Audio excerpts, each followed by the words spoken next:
Imagine a world where wealth is not a luxury, but a standard, achievable by understanding the power of financial literacy. This is a world where money works for you, not against you. A world where you are in control of your financial destiny. But how can we get there? The answer lies in financial literacy, the knowledge that empowers us to make informed and effective decisions about money management. Let's consider the book Rich Dad, Poor Dad by Robert Kiyosaki. This isn't just a book, it's a financial revolution, changing the way millions around the globe perceive and handle money. It emphasizes the importance of financial education, of understanding investments, assets, and liabilities, and how these can lead to wealth creation. Financial literacy isn't just about understanding numbers, it's about understanding the power those numbers hold. It's about investing in knowledge, and in turn, investing in your future. Let's delve into this intriguing journey of financial wisdom, starting with the first chapter. Chapter 1 introduces us to the two influential figures in Kiyosaki's life, his own father, the poor dad, and his friend's father, the rich dad. The poor dad, who was Kiyosaki's biological father, believed in the traditional path of education and employment. He held a doctorate, but despite his high-level education, he struggled with financial instability his entire life.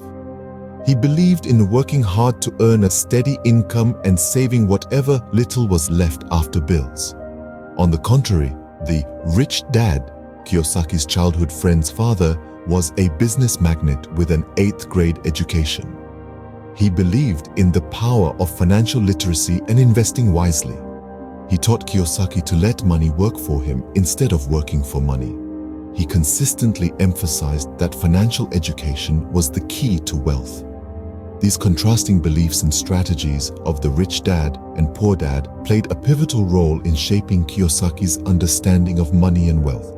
While his poor dad focused on acquiring high educational qualifications and a secure job, his rich dad focused on acquiring assets and investments that generated income.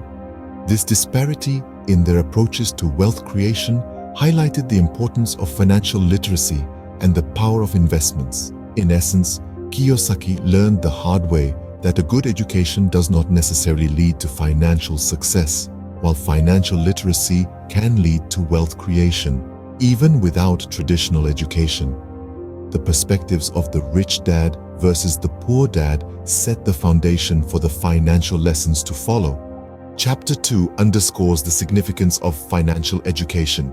This encapsulates the essence of Robert Kiyosaki's wisdom. He firmly believes that the key to financial independence lies not in a high-paying job or a lucky windfall, but in a robust financial education.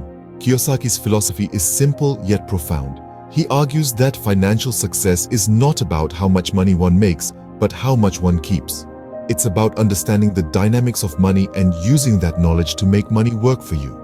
It's about making smart choices, avoiding the pitfalls of bad financial habits, and creating a sustainable wealth-building strategy. Think of it this way.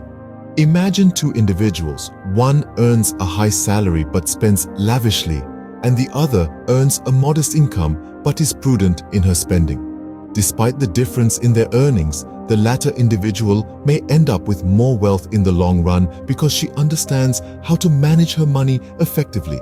But how does one acquire this financial education? It starts with a willingness to learn. It's about educating oneself on financial concepts, understanding the difference between assets and liabilities, learning about investment opportunities, and mastering the art of making money work for you.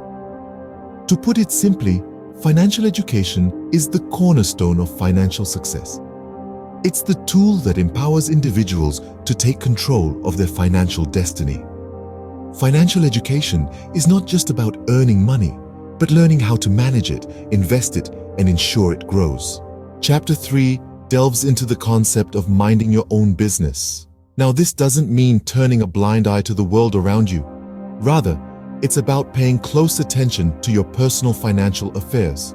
The path to wealth, as suggested by Robert Kiyosaki in Rich Dad, Poor Dad, is not paved with a 9-to-5 job, but by managing your own business and financial affairs. The key here is to understand the difference between assets and liabilities. Assets are things that put money in your pocket, like investments or a business, while liabilities take money out of your pocket, such as loans or mortgages. The rich focus on accumulating assets, while the poor and middle class accumulate liabilities, thinking they are assets. Think of it this way: when you're working a regular job, you're essentially trading your time for money, but there are only so many hours in a day, limiting your income potential.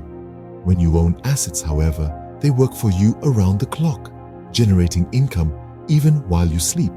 This is the secret to becoming truly wealthy. Another critical point to understand is that working for money is a trap. It's a rat race that keeps you running in circles, living paycheck to paycheck. But when you mind your own business, focusing on acquiring assets and building wealth, you escape this trap. You start working for yourself, not for money. Of course, this doesn't mean you should quit your day job immediately. It's about making a gradual shift, starting to invest in assets while you're still employed. Then, as your assets grow and start generating enough income, you can transition into focusing on your business full-time. In essence, minding your own business is about taking control of your financial future. It's about becoming financially literate, understanding how money works, and making it work for you. It's about breaking free from the rat race and stepping onto the path of financial freedom. Remember, true wealth lies in acquiring assets, not in working for wages. Our scene script. Chapter 4 takes us on a journey through the history of taxes and the power of corporations. Delving into the past, taxes were originally designed as a means for the government to fund wars and provide for public necessities. Over time, they evolved into a tool for wealth redistribution. However, it's not the rich, but the middle class who bear the brunt of these taxes. Why is that, you ask? Well, the answer lies in the power of corporations. Corporations are more than just business entities. They are powerful vehicles that can be used to shield wealth and minimize tax obligations. The rich understand this and use corporations to their advantage. They strategically channel their income through corporations, transforming it from earned income, which is heavily taxed, into either investment or passive income, which is taxed at a much lower rate. This is one of the key strategies used by the wealthy to keep more of their money and continue building their wealth. But it's not all about avoiding taxes. Corporations also offer the benefit of limited liability, protecting personal assets from any business debts or liabilities. This strategy further secures the wealth of the rich, safeguarding it from potential business risks. Now, this might sound unfair, but it's important to remember that these strategies are not exclusive to the rich. Anyone can harness the power of corporations and utilize tax laws to their advantage. It's all about understanding the rules of the game and using them to your favor. In essence, the rich do not work for money. They make money work for them. They utilize corporations as tools to amass wealth, protect their assets, and legally minimize their tax obligations. This understanding and strategic use of taxes and corporations is what differentiates the rich from the middle class. The rich know how to play the game. Mastering the rules of taxes and corporations can put you on the path to financial freedom. As we conclude, let's recap the powerful lessons from Rich Dad, Poor Dad. This seminal book by Robert Kiyosaki has been instrumental in shaking up our conventional perceptions about money, wealth, and financial independence. At the heart of it all is financial literacy.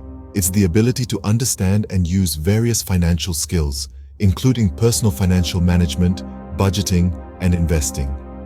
This is the cornerstone of a financially secure and independent life. Without it, we're like a ship at sea, adrift and at the mercy of the waves. But with it, we become the captains of our own financial destiny. Then there's financial education. This goes beyond the basics of money management and delves deep into the art and science of making money work for us.